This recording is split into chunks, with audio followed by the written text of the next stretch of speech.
if we can talk a little bit about what do you think the government can do on its end to promote these kind of entrepreneurs?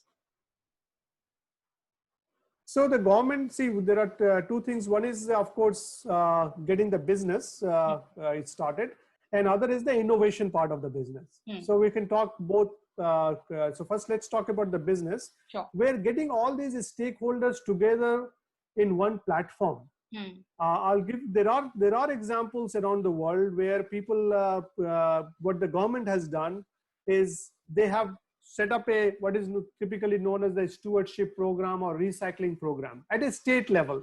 See, again, things cannot be done at a federal level. We have to start talking more these things more in a decentralized fashion. Everything cannot come from Delhi.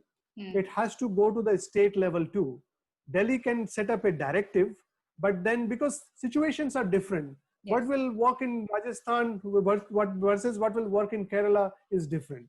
So there are local dynamics, there are local needs, local market, local industry. So we have to think, even some big states can start thinking even in a decentralized within the states as well. Yes. So what they have done, what I have seen happening in different places in the world is they have set up a kind of recycling program at the state level or even at a district level, where they have brought all these stakeholders on one table and try to have also have a technology provider and technology innovator in terms of local engineering college or local business school and all that. They also bring the academia into the discussion. So we have to have industry academia interaction also quite a bit, which we'll talk about in innovation also in detail. But from the business point of view, it's getting all these different stakeholders as like get these small players.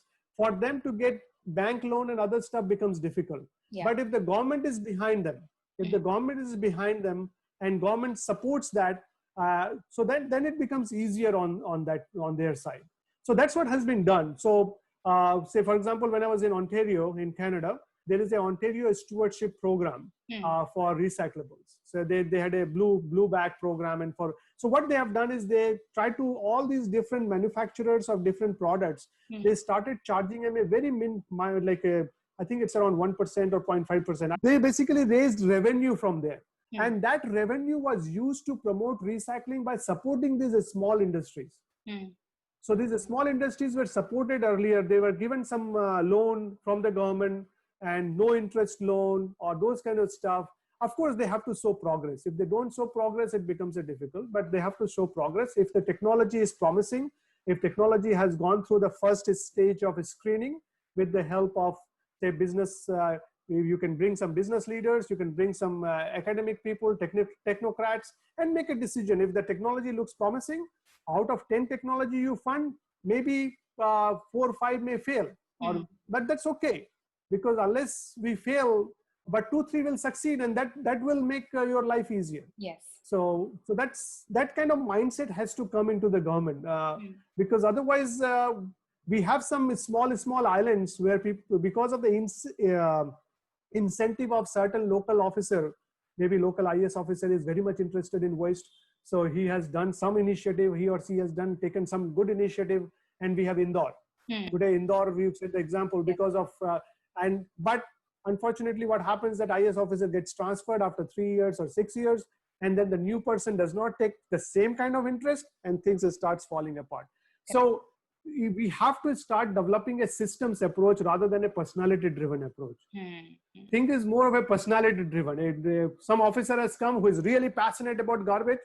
Say if a person like me who is researched on garbage, teaching garbage, doing research on garbage, if I have power, I will try to, if I'm given a city, I'll do a lot of stuff. But if I'm transferred after 5 years, the new person may not have that interest. Correct. Isn't it? Because, and then that person may not do it because he has interest somewhere else. So, but if we develop the system in place, if you put a system in place where it does not matter whoever comes as a municipal commissioner, and then that's what we need to happen. That kind of thing needs to be done.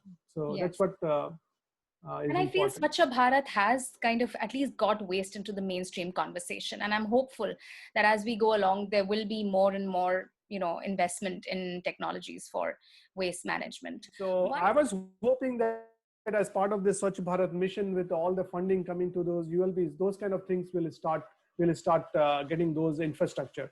Because unless we have a proper infrastructure is also very, very important. We have to develop those infrastructure, and those infrastructure has to be developed from the government side, because waste management business, those big investment stuff has a very long-term return. You don't start making money in a few years, and private companies cannot really sustain a very long-term investment. It is only the government which can do that. You can have some public partnership and all those, but the government has to be involved, because municipal waste essentially actually the municipality owns the garbage. So we are paying taxes to the municipality. So municipality owns the garbage for that. Yes. There should be a waste disposal fee, which is there as part of the rule. Some places it is being implemented, other places it is not being implemented. So we have to generate revenue, but we need to develop infrastructure as well.